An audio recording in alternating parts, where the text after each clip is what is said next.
Hello. Hi. That's a hard talk to follow because I think it opens up so many really good questions.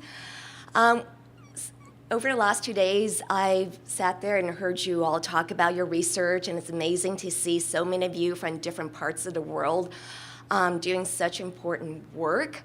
But I think Linda reminds us that we have to understand the problem, but the next step is to figure out what to do about that.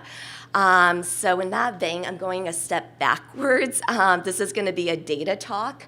It's an experiment, but based on representative samples of Americans. So what I'm hoping will happen at the end is that we can revisit the issue about what do we do with the data? Okay, how are we going to unload that particular product? Okay, so and continue the theme about communities. I'm going to be talking about effective local immigration reception on two groups in the United States, Latinos, who are the largest immigrant population in the United States, and white Americans who represent the host society members. So this is a study in collaboration with an interdisciplinary team with Jack Davidio, who many of you know, Debbie Schaukraut, who is a political scientist, and Tomas Jimenez, who is a sociologist at Stanford. So this work, the data is relatively fresh. We fielded the data back in March, so during this election cycle, but before the outcome of the election. And I want to argue that since the election, this is going to become even more important about what to do with this data. And we have a paper completed based on the self-report correlational data. But today I want to focus on the experimental data. We embed an experiment in the survey. And this is literally fresh off the press, a work in progress. So I very much look forward to your feedback. Okay. Is that working? What am I supposed to be pointing at? Let's see. Okay. Okay, so to kind of give you a context, maybe to understand what happened, okay, November 8th in the United States and how we got to where we are today. We heard Chantal talk about her students at the university, that in America, really the day after the election, we saw so many students afraid and hurt. I'm from Los Angeles. Okay, we're surrounded by immigrants, okay, the largest Latino population. And we all know somebody, okay, who's concerned. But how do we get to where we are? And I think part of the answer is that we have to go back 40 years. Okay, so we have to go back to the mid-1960s. So if you look at this graph, hopefully what you can see is that, okay, there's like a steady, it looks like a normal distribution. There's a dip. Okay, now dip takes you into about the 1960s. In 1965, the U.S. Congress passed the Immigration Naturalization Act, which loosened up restrictions for immigration to the United States. Okay, then you saw the consequence of that. Okay, so in 1970, we have just under 10 million foreign-born in the U.S. population. Okay, then up to 2010, we're up to 40 million. Okay, so that's a fourfold increase. That's a lot of new people. Okay, but that's just the numbers, right? So the general population has grown as well. Okay, so what I want you to look at is the purple line. Okay, so that's the percentage of foreign-born, okay, as part of the general population. And what you see is this parallel growth. Okay, so America today looks very different. Okay, there are more foreign-born, and there's more foreign-born as a function of the general population. So we're dealing with a very different demographic. Okay, so here's another thing that happened. Okay, partly because of the Immigration Naturalization Act, the nation of origin of our immigrants changed since the 1960s. Okay, so if you go to 1960 and before, most immigrants in the United States were from Europe. Okay, so these are basically white immigrants. Okay, there was acculturation stress, there's the adaptation. Okay, but it happened because the immigrants looked like the people who were in the United States at the time. Then since the 1970s, you see that flip. Okay, so most of our immigrants today are from Latin America and Asia. Okay, so non-white immigrants, okay? Because of these two different trends, you probably heard the statistics by 2042. Okay, whites for the first time in its American history will no longer be the majority group. Okay, so this is part of the kind of context for understanding the support for the president-elect, okay, and the backlash, okay. So we have all these immigrants, okay. What do we do about them? How do we receive them? Unlike Canada, we don't have a consistent policy, okay. We have a mixed bag of proposals on the table. Okay, so they range from the very kind of inclusive liberal policy to the very kind of draconian policy that we've heard about. So they range from like the top left, from amnesty for immigrants who don't have proper paperwork, okay, to a path to citizenship. Two presidents have to try to generate support to pass some kind of comprehensive immigration reform that didn't happen. So the Obama administration had a stopgap measure signed into law by executive action, something called DACA, which is Deferred Action Child Arrival. Okay, so we have these kids who cross the border with their parents. They don't have the paperwork, but they grew up American, okay? They're essentially Americans. And they're in the United States. When they try to get a job or they try to go to university, they run into a wall, okay? So DACA gives temporary legal status to these students, but what the new president-elect has threatened to do is to undo DACA, okay? So imagine the stress level at many of the universities in the United States right now. So on the flip side, we have these proposals we never imagined would be a possibility that actually might be a possibility now, which is the building of a wall along the 2,000-mile border between Mexico and the United States, and discussions about the Muslim ban. Okay, so ban of visitors from Muslim countries and also a registry for Muslims. That sounds crazy. Okay, but this has happened in the United States before. World War II, Japanese Americans on the West Coast registered and sent to internment camps. Okay, so there's a lot of high-level anxiety. But these things might happen, but I think the upside is to look at the social action. What can we do? What can we do at the local level? So these headlines were the day after the election. Okay, so mayors of Los Angeles, New York, and I heard that San Francisco just wrote a very strongly worded letter sent to the new president-elect that they will not cooperate. Okay, whatever anti-immigrant policy the new administration want to implement, the local authority will not cooperate. And Charlie Beck, who is the police chief for the LA Police, and this is a police force not known to be very friendly to minorities, has stepped up and said we will not cooperate. So there's a lot that can be done at the local level. So our research motivations to understand what role local government can play in creating a receptive climate for immigrants. So we're not the first to think about kind of local policies. What you see here is a graph kind of graphing out the number of kind of local ordinances that affect immigrant reception in the United States. And it starts on the left side in 2001. So you see 2001, we had nothing. Okay, there was no local ordinances. Then you see this increase, and it's a combination kind of anti and pro-immigrant policies. And these days are more anti than pro, but together, you see now we have over 300 local ordinances. Okay, so when you think about people and their lived experiences, what happens in the community really matter. And we want to see how it mattered to the immigrant community and to members of the host society. So to do this, we wanted to get a comparison, okay, 2 states we think that represent these different ends of the spectrum. Okay, and we did our research, and Tomas had his research assistant do some research, looked at all the local ordinances by state and lined them up, and we very quickly decided on 2 states, okay, Arizona and New Mexico. You've heard about Arizona, infamous for the SB 1070 legislation, which basically allows local law enforcement to racially profile individuals that they suspect of being undocumented. So if Arizona has a very large Latino population, but it's not a fun place to live. Okay, if you're a Latino. The next door to Arizona, you have New Mexico. And if you look at the images, it's a very different place, right? They have a pretty license plate that says driver license for all, bilingual education. So New Mexico has consistently passed ordinances to bring the rights of the undocumented in line with the rights of the legal residents. Okay, so we thought this was a really nice contrast.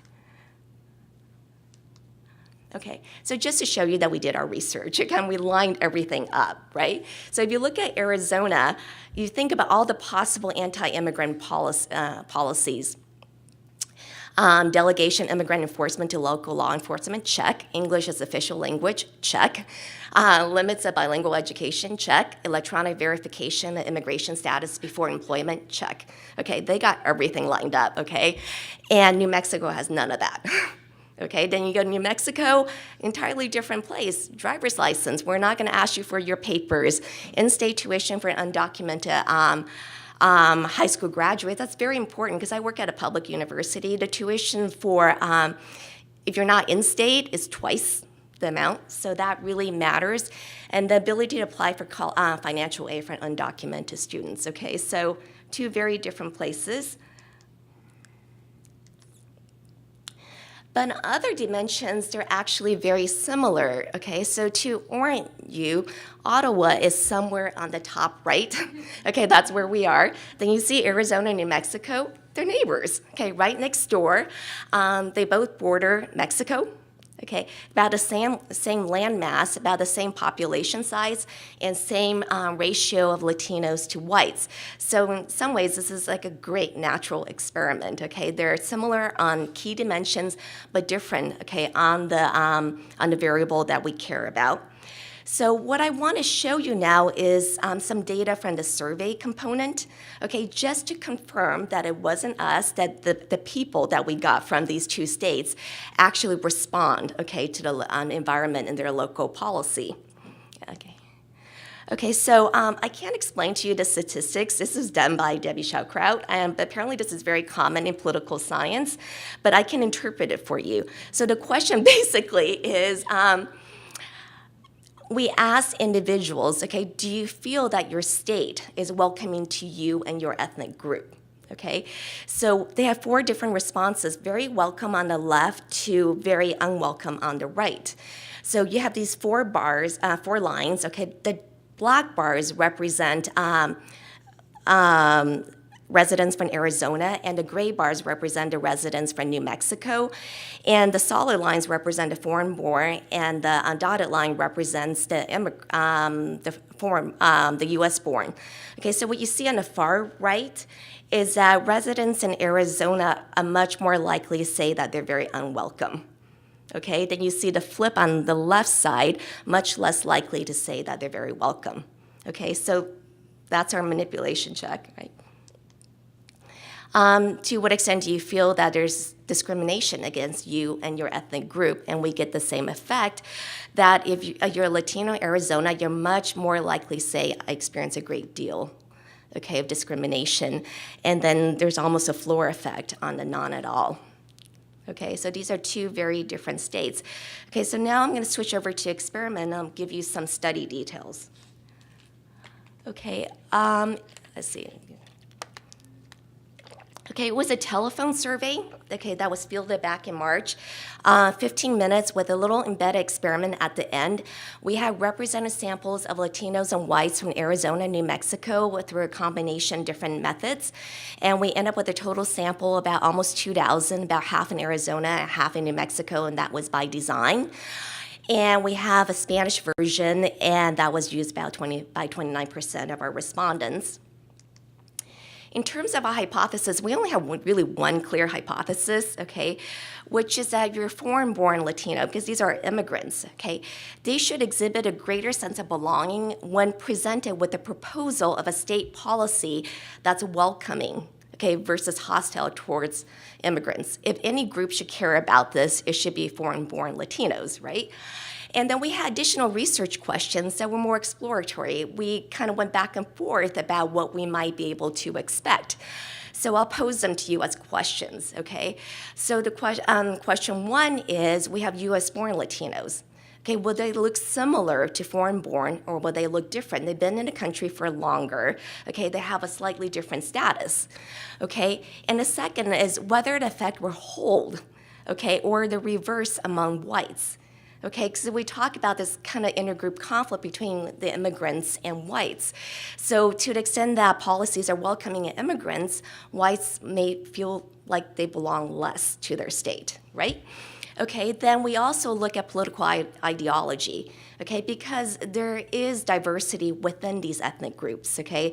Not everybody is the same. So our first approach is to look at ideological differences within these two different groups. And then we want to see whether these effects vary across Arizona and New Mexico. So that is, okay, we have these back contexts of one state being hostile, one being welcoming. If we give you a new proposal, can that overcome the background or history of that particular state? Okay. So this is the experiment. This is basically what the respondents saw. It's our immigrant reception manipulation. It looks a lot longer than what they actually saw because what you see here are the manipulation for both the welcoming condition in blue and for the hostile condition in red. So it's very simple. And we actually were a little concerned about whether this will work at all. So this is after maybe 12 minutes, okay, of answering questions with a list of variables. So the idea is that some lawmakers, okay, in your state want the state to adopt policies that will make the state either more or less welcoming for immigrants. And some policies that have been suggested include adding or reducing social services for non-citizens, providing more government documents in languages other than English, or requiring that government documents be available only in English, and allowing all residents to get identification cards, which is really important for driving, driver's licenses, and also for work. Okay, or requiring employers to verify the immigration status of their employees. In general, would you support or oppose these kinds of efforts to make your state more or less welcoming for immigrants? Okay, very, very simple. And one limitation is that this is a hypothetical, right?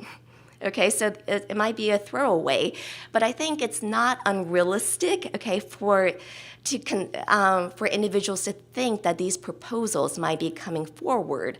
There's a lot of division in the United States at the federal level, also at the state level, about how to approach immigrant reception. So I think even though it's a hypothetical, it's not unrealistic. Okay, in terms of outcome variables, also very simple. We had no time to embed scales, so multiple items for different variables. So we opted for very face-valid single item questions. If these policies were adopted, would it make you feel more or less at home, more or less like you want to move out of the state? Would it make you feel angry, sad, or happy? Okay. Let me just give you a little bit more background information before I show you the data. So there are 4 variables, okay? Reception is manipulated, then we have the state, and we have ethnicity, which is calculated based on nativity as well, because we want to consider not just all whites together or all Latinos. We feel there's a difference, okay, between individuals who are native-born or foreign-born.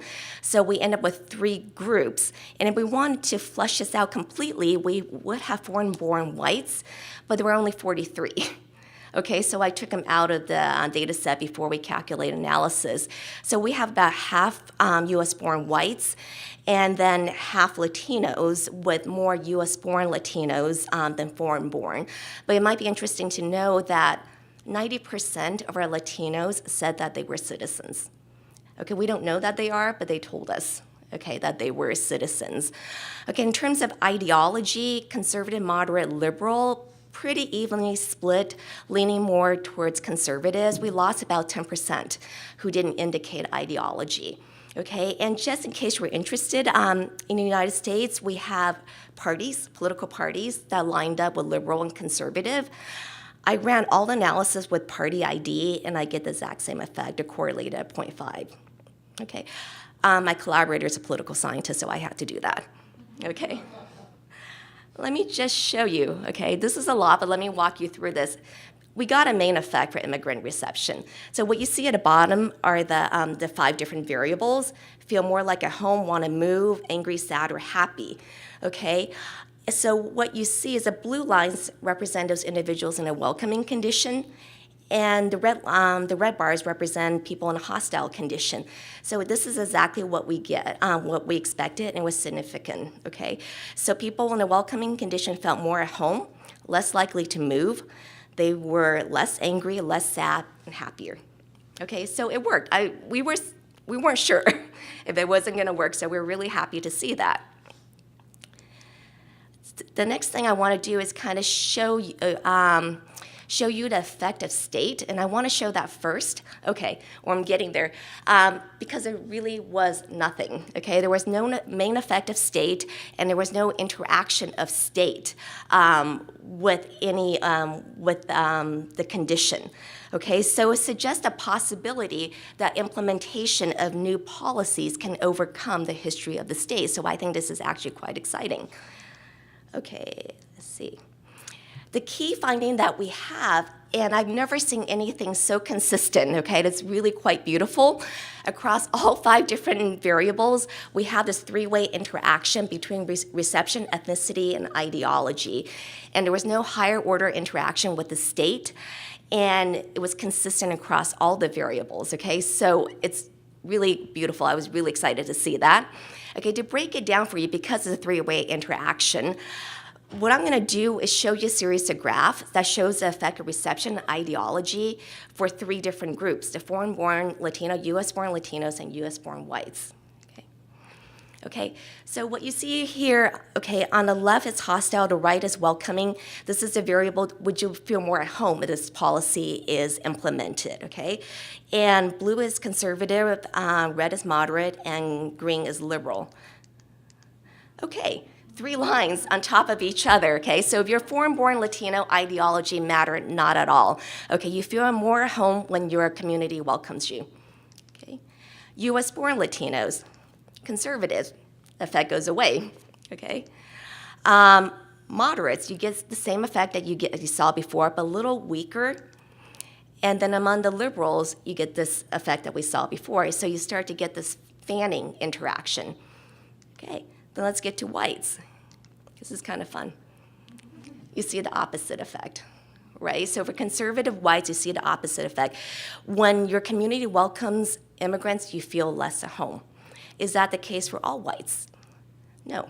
Okay, so moderates, we get no effect. Liberal whites, we get the opposite effect. Okay, so I think this suggests that we have to take into account ideology, and we can't say not all, that all whites are resistant to welcoming immigrant reception. You really see this crossover interaction between those who are conservatives and those who are liberal. Okay, I'm not going to show you any more graphs because it's going to look exactly the same. But basically, we have 5 variables, interaction with significant in every condition. We have 3 groups of people, 3 different patterns and finding. For foreign-born Latinos, okay, positive effect across the board for a welcoming condition. For U.S.-born Latinos, we see that fanning interaction, positive effects for liberals and moderates, no effect for conservatives. And for the U.S.-born, we see this crossover interaction, positive effect for liberals, negative effect for conservatives, and no effect for moderates. That's essentially what we found, okay? In terms of future research, and I would love to hear from you about this, is how to understand the different reactions foreign-born versus U.S. Latinos. Is it a simple story of acculturation, that the longer you have been in the United States, the more you become politically socialized, okay, so that ideology matters? Or, I have a graduate student who's doing work on this, that maybe later generation Latinos are trying to distance themselves from the undocumented. So I think that's an important question. And also, we looked at Latinos, but we have other immigrant groups. What about Asian Americans and Muslim Americans? Okay, we have the Muslim ban, okay? So maybe Muslim Americans will show similar responses to foreign-born Latinos, but Asians have sort of been out of the debate. So it's interesting to see, okay, whether Asians would respond as other immigrant groups would, or would we respond more like whites, okay? And also this idea of whether your feelings about the state, okay, will spill over to the nation, okay, because we can control at the state level or community level the extent to which we welcome immigrants. What we would like to do is to have that effect kind of spill over to kind of national identity. And I hate to be the bearer of bad news, okay? We did some of this analysis with the correlational data, and we're not finding that relationship at all, that people's feelings about their stay, feeling at home in the state, does not generalize to their American identity. So that's what we have for right now. Do I have any more time? I'll just put this up there, okay? Then we're going to be done. Okay, so in terms of the conclusions, I want to argue, and we can bring Linda back in on this, which is that there's things that we can do at the local level, okay, that will improve the lived experiences of members of the immigrant community. But there's diversity, okay? So just because you're an immigrant doesn't mean you're going to benefit from those particular policies. That the effective reception is strongest and most consistent among the foreign-born. Okay, but ideology kicks in with the U.S.-born, both for Latinos and whites, but not in the same way. And I think this is like one of the more interesting conclusions here, which is that the polarizing effect of welcoming policy, it's not so much between Latinos and whites as it is among ideologically diverse whites, and that's something for us to think about as we move forward.